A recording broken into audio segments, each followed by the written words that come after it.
Time now for the Knicks Fix.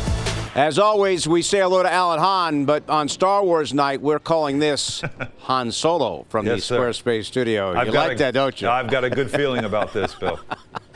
And the Knicks have a good feeling about their defense here over the last handful of games. What's been the big change? Yeah, well, no question that they should feel good. They've had a really good week defensively. They've held their opponent under 100 points in the last 3 games.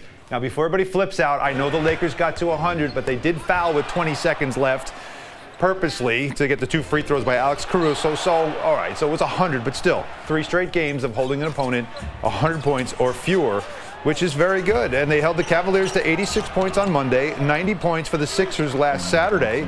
That's very good for a team that's on the season allowing 112 points per game, which is the 12th highest in the league. And another factor, if you want to think about everything that's going on here, is you're seeing good spacing, you're seeing good help. Look, I mean, Ntilikina there just staying in front, and obviously the block shots was a huge part of this as well. As we'll show you all the numbers in a moment.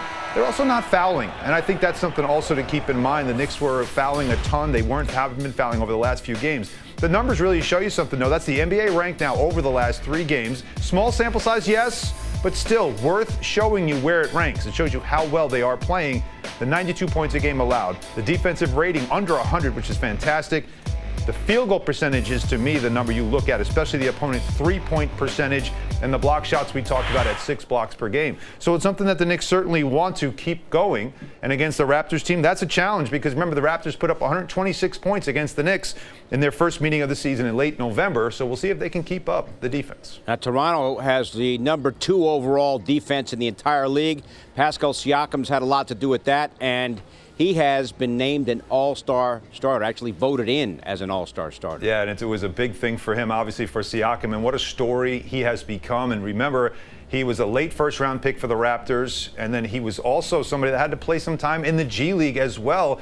But he turns into a most improved player and continues to grow into what he is now, which is an all-star, which is terrific. Now, he received the 3rd most votes among front court players in the East. Now, remember, it's a vote 50% from the fans and then 25% from the players and media, and that made a difference in some of the decisions that were made. Now, Giannis Antetokounmpo is the captain again for a 2nd straight year. Embiid gets in, and Siakam gets in the front court. Remember, we talked about pushing Jimmy Butler in the front court. Kemba Walker edging out Kyrie Irving is something certainly to talk about as well.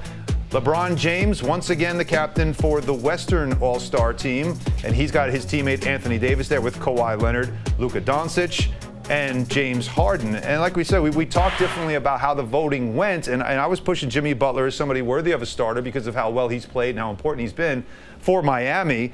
Now, the players in the media agreed, but it wasn't the fans that agreed there. We should also point out, too, like I said, with Siakam, with other players, with Kemba Walker being named starter over Kyrie, Kyrie had the majority of the fan vote, but players and the media, they said no, Kemba Walker's had the better season, and Kyrie has hardly played. So I think when you look at the starters, I think they got it right. All right, so the other night we're on the air doing the MSG 150 final.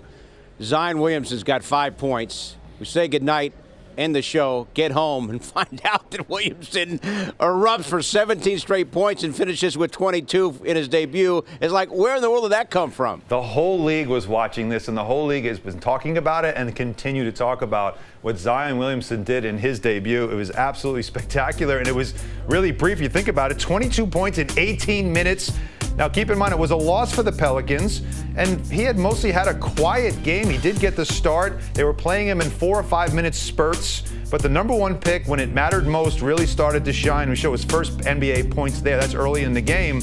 But he went for 17 straight points, went 4 for 4 from downtown. There's a couple of them for you right there. And according to the Elias Sports Bureau, it's the most points scored in a player's debut when he plays less than 20 minutes. And something tells me that Zion's going to have more types of performances and records like that. Now, again, the minutes they took him out with 5 minutes to go, Bill, as we know, and they could have maybe won the game if they left him in, but they're being very cautious right now with him and the minutes restrictions. He's going to play tonight against Denver. He said he feels good.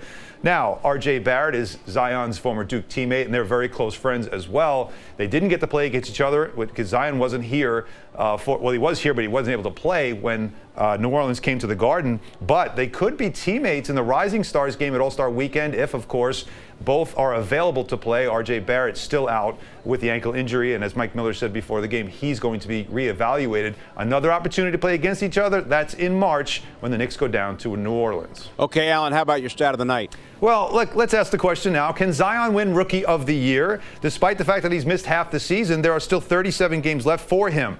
Now, a question could be asked is, what's the least amount of games a player has played to win Rookie of the Year? That would be Patrick Ewing, and he won Rookie of the Year in 1985-86 when he played just 50 games.